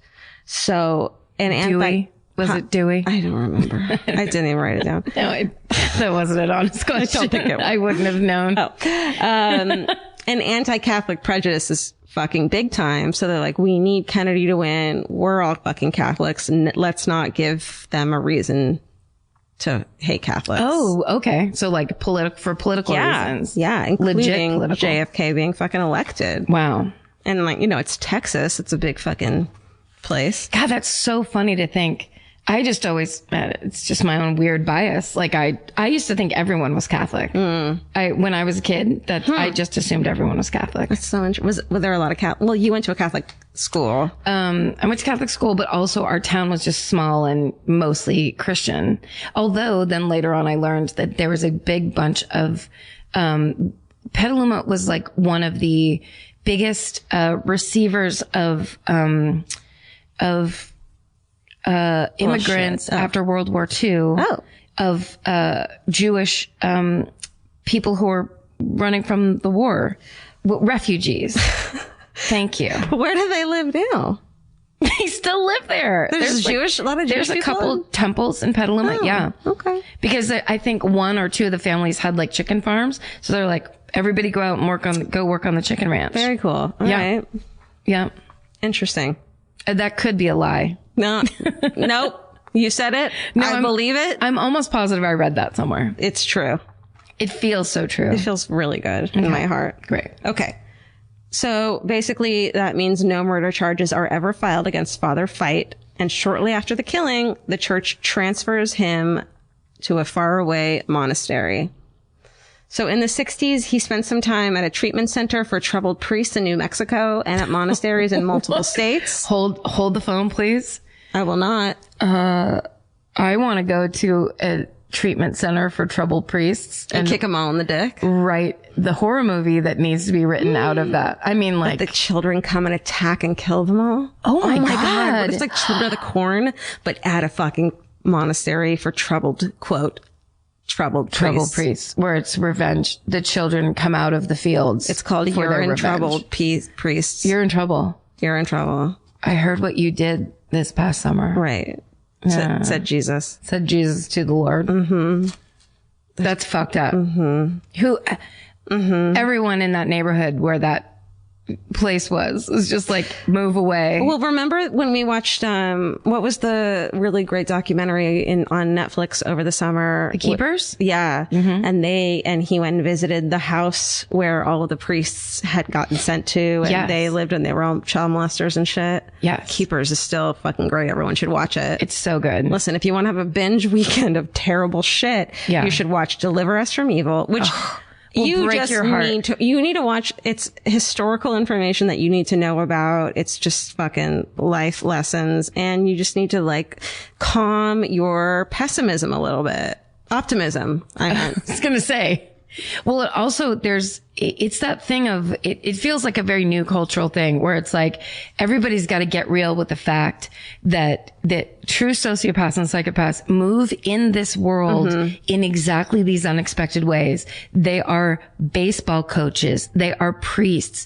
They move into their Boy Scout. They manipulate. Yes. And they're good at it. They're good at it. You're not, and you need to get okay with that. Yes. You got to, if you are a single parent, you got to keep your eye double peeled. You got to triple check all the people that want to be in your child's life, all that stuff, which we're saying that to people who know it by heart. I mean, like that's. Yeah, but you forget that shit, man. Like when it's you and your people and this, a guy you're dating. Yeah. Of course it's fine. You know what I mean? It's like. Of course. You don't think about it in terms of your own life. You think about it outside of you. Yes. It's just I remember reading that Sports Illustrated thing about how many baseball coaches, like little league coaches, were pedophiles. And it's just the most frightening and insane thing. I want to read that. You got to read it. What is it? It's insane. I'm pretty sure it was at the cover of Sports Illustrated like 10 years ago. Oh my God, I need to read that. It's so crazy because it's then they're in the lives. They're right there with all the sports and everything's dude and sports and couldn't be safer. And games, and we need to go to this and practices and shit. then that's how they select the ones who don't have anybody that's going to come and beat the shit out of them if they do anything to the kid. That's how they spot vulnerable children and people who are, it's just the most fucked up thing ever. Very awful.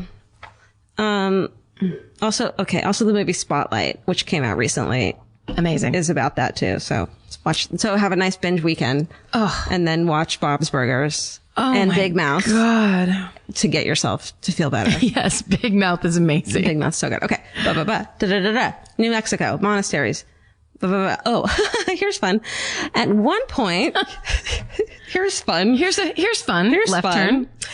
At one point, he served as a supervisor charged with clearing priests for assignments to churches. So the priests who got sent to the fucking, you're a terrible person, get out of this town, they're gonna fucking murder you. Yeah, the attempted rapist priest. They sent him to these places in these monasteries, and our fucking friend John Fite was on the fucking clearinghouse to let them go back into the goddamn world. Good. This motherfucker. Healthy. Yeah. Just good decisions all around being made. Everybody. Absolutely. At every level. We have one open seat. Who should we fill with? John Fite. Oh, wait, is the devil not available? Okay, then. Right. So one of the men that he held clear for parish was James Porter, who isn't the guy from Deliver Us from Evil, but could be. A child molester convicted of assaulting more than 100 victims who was a priest. He was like, get him back in there. Yep. You're in the game. You fucking dick. Okay. John Fite left the priesthood in 1972 and moved to Phoenix, worked as an insurance salesman, got married, had kids and grandkids. lives a fucking normal goddamn life. Whoa. Meanwhile, Irene's parents, Nick and Josefina Garza, they both passed away in the 90s without ever seeing anyone prosecuted for Irene's murder. But they were assured by people in the church that Father Fight, who they always fucking suspected, would be punished by the church if they found out anything had been done. And they were assured that this was a bigger sentence handed than any court could hand down. And so they're like, okay, great. Because they still fucking believe in the Catholic Church. Because they were fucking Catholics. Well, yeah. So April 2002. Let's jump ahead. Okay. All right. Good. 42 years after the murder of Irene Garza, a former monk named Dale Tashney, who had left the priesthood more than 30 years earlier to marry, suddenly he gets a fucking conscience. Oh. He says that in the summer of 1963, he was asked to counsel John Fight while John stayed at the monastery where this guy Dale was a fucking monk. During their 6 months of counseling, John Fight told Tashney of the night that Irene died. This guy called the fucking investigator and was like, let me tell you something. He told him that Father Fight had asked her to come to the church rectory, had heard her confession. And after the confession, he had restrained Irene, maybe bound and gagged her. He had fondled her breasts. And before he returned to the sanctuary to hear confessions, he had moved her to the rectory basement. And later that evening, he moved her to another location. Then on Easter Sunday, and so she's still alive. Then on Easter Sunday, he put Irene in a bathtub and placed a bag over her head. And as he was leaving the bathroom, he heard her say, I can't breathe. I can't breathe. And then Tashney said when he came back later on that day or early evening, he found her dead in the bathtub. And then that night, he put her in a car and took her and dropped her off along a roadside where there was a canal. Tashney had kept it to himself out of a sense of religious obligation for more than 4 decades. He didn't tell anyone. It's like he confessed to him and you can't. In terms of being a priest that hears confession, you're not allowed to repeat it. I mean, I feel so grateful that he came forward and said stuff, but at the same time, it's like, this man murdered this woman.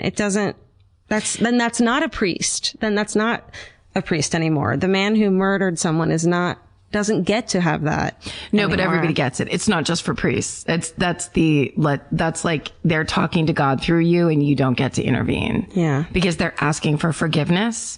And so you have to be that no matter what somebody says to you as a priest, you have to say you're forgiven. Well, he was counseling him, so it wasn't confession.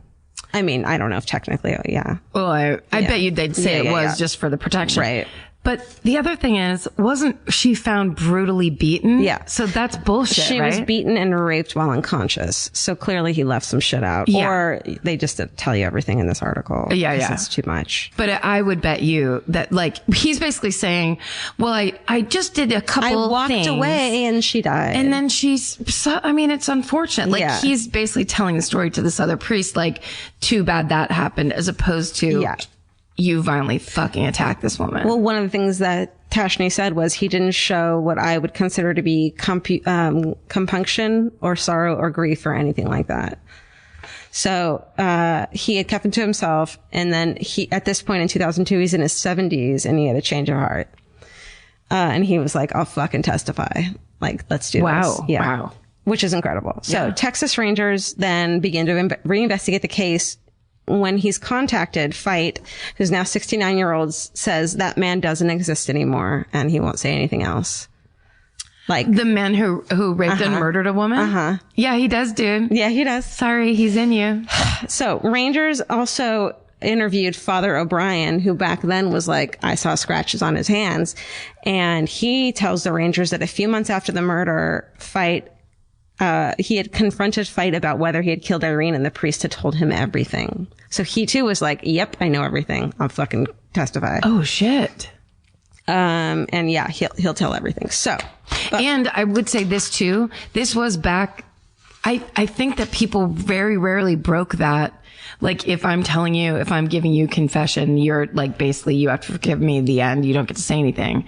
That's in like, you know, police TV shows all the time. Is that not true anymore? Well, no, I'm saying, I think back then no one would ever break it. Whereas nowadays, I think it's like now everyone's seeing the reason that rule is put into place, maybe not have been for the best reasons. Right. Or that there were many more people that would exploit it than anyone would expect. Yeah, that's true. Am I getting Catholic defensive? Sorry. That's okay. So then in July 2002, the Brownsville Herald ran a front page story on Irene's murder and the suspicion about John Fight. And so Hidalgo County District Attorney Irene Garza was asked if he planned to pursue an indictment in the case, because they were like, we have all this fucking evidence now, including 2 people who he told murdered Irene, and they're willing to testify. And this guy, Renee, was like, said, quote, "Can it be solved? Well, I guess if you believe that pigs can fly, anything is possible." And then he said, "Why would anyone be haunted by her death? She died. Her killer got away." So he fucking flippantly... Who is this guy? This guy, Irene Garza. He's a fucking Hidalgo. Hidalgo? Thank you. Oh my God. I only say that because of the movie starring Viggo Mortensen about him and his horse. Hidalgo. Hidalgo, yeah. Thank you, Jesus. Yeah. So at the time, so then he got all this negative publicity and he's like, okay, fine. Sorry, he was the prosecutor though? He was the district attorney. Oh, okay. So so he got all this negative publicity because her fucking family's still alive. Her parents aren't, but the rest of her family's like, we fucking care that she died. Yeah. So in 2004, he has 2 of his prosecutors present the evidence to a grand jury to indict John Fight, but they don't fucking call either of those priests to testify. The ones who he told that he killed them. And so, of course, in 2004, the jury declined to indict him and no-billed the case.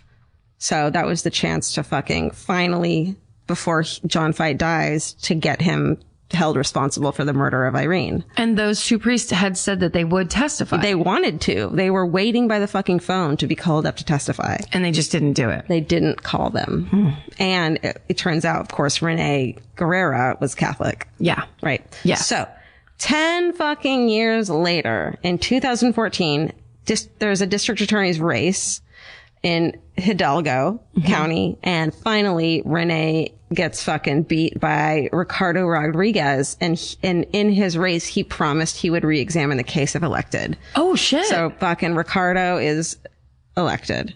Wow. Great. They spent a year and 2 months re-examining the case and all the evidence. And more than 57 fucking years after the murder of Irene Garza, 83-year-old John Fight is finally fucking arrested in Arizona for first-degree murder. Former monk Dale fucking Tashney, 88 years old, fucking testifies. Dang it. 88 years old. Now, when you say monk, does it say anything else about that, him being a monk? There's just a photo of him with that hair.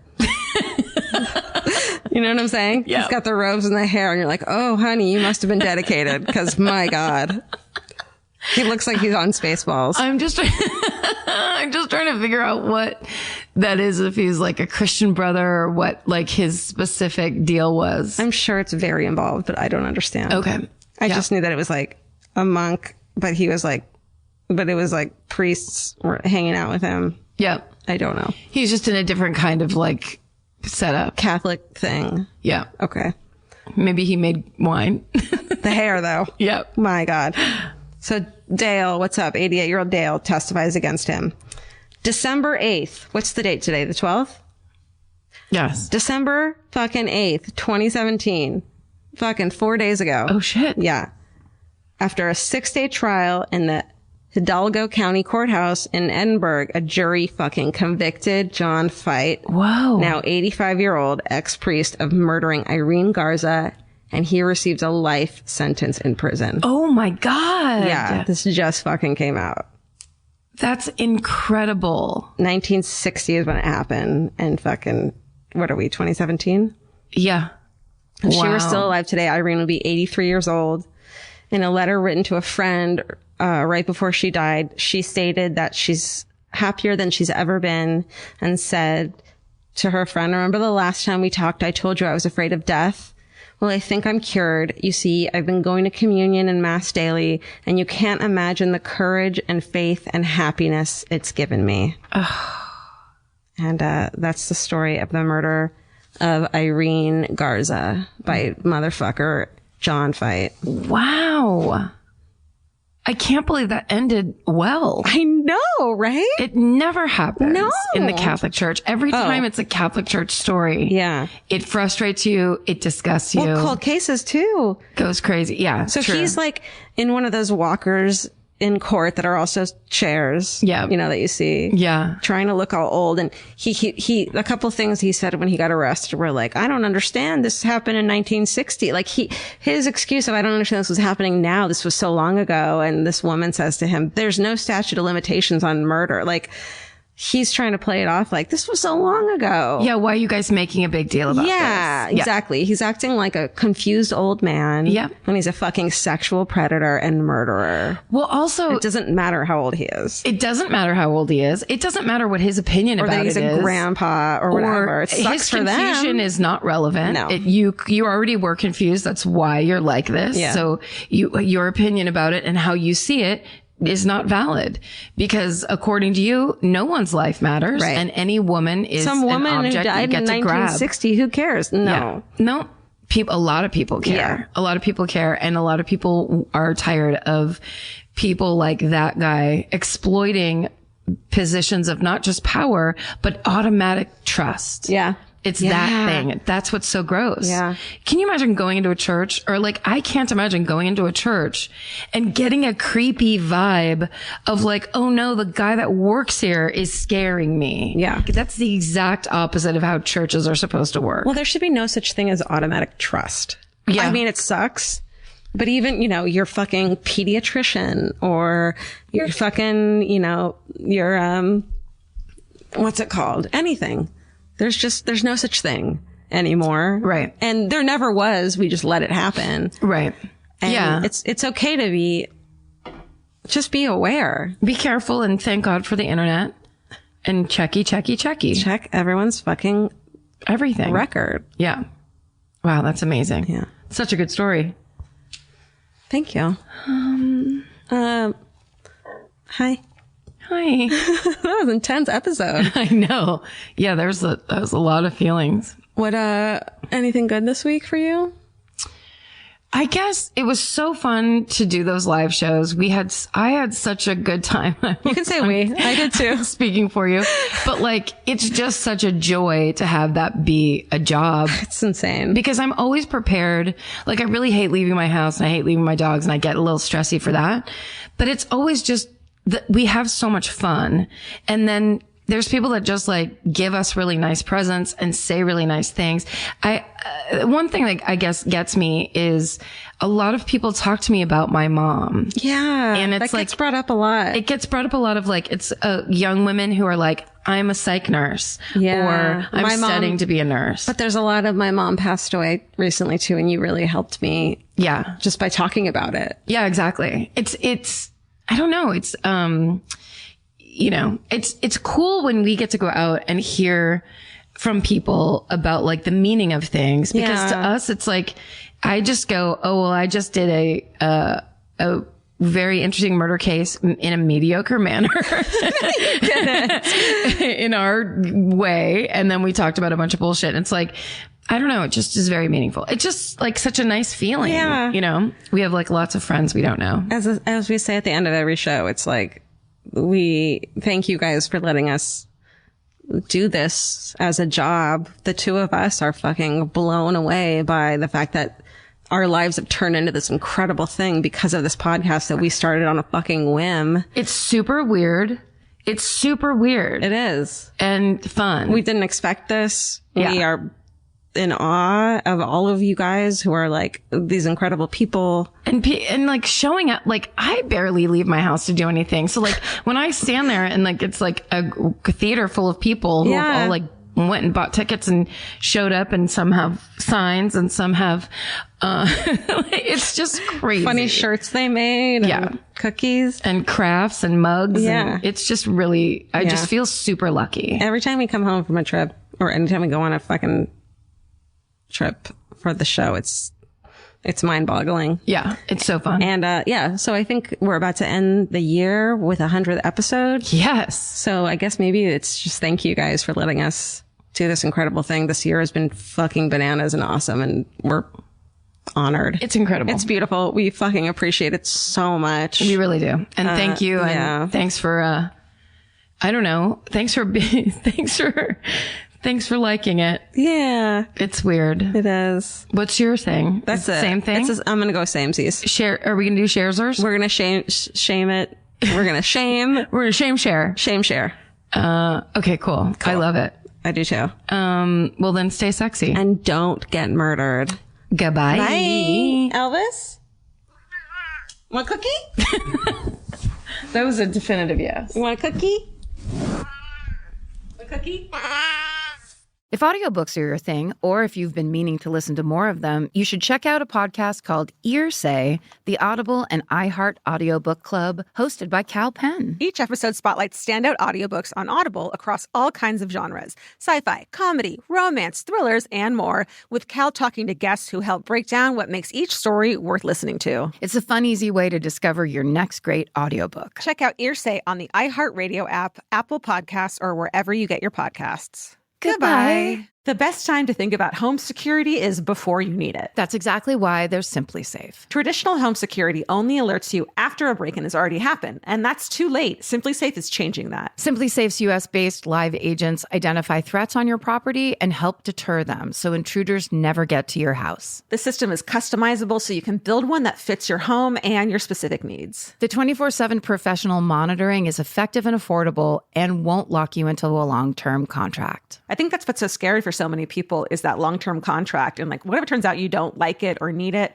but they don't have that because they know you'll like it and you'll know that you need it and feel so much safer when you have it. Like at this point in my life, I would never go without a security system on my house. I just feel safer with actually having Simply Safe around. There's a whole staff at Simply Safe that's waiting to talk to you and help you out. Right now, you can get 50% off your new system by visiting simplysafe.com/MFM. That's half off at simplysafe.com/MFM. There's no safe like Simply Safe. Goodbye. Vacation planning should feel like a breeze, not a deep dive into countless travel sites searching for the best deal. With Cheap Caribbean's Budget Beach Finder, you can search every destination and every date all in one search. You'll save time and money with the Budget Beach Finder. Say goodbye to endless scrolling and tab hopping and hello to Budget Beach Bliss at your fingertips. Go to cheapcaribbean.com to try out the Budget Beach Finder and see just how stress-free vacation planning should be. Goodbye.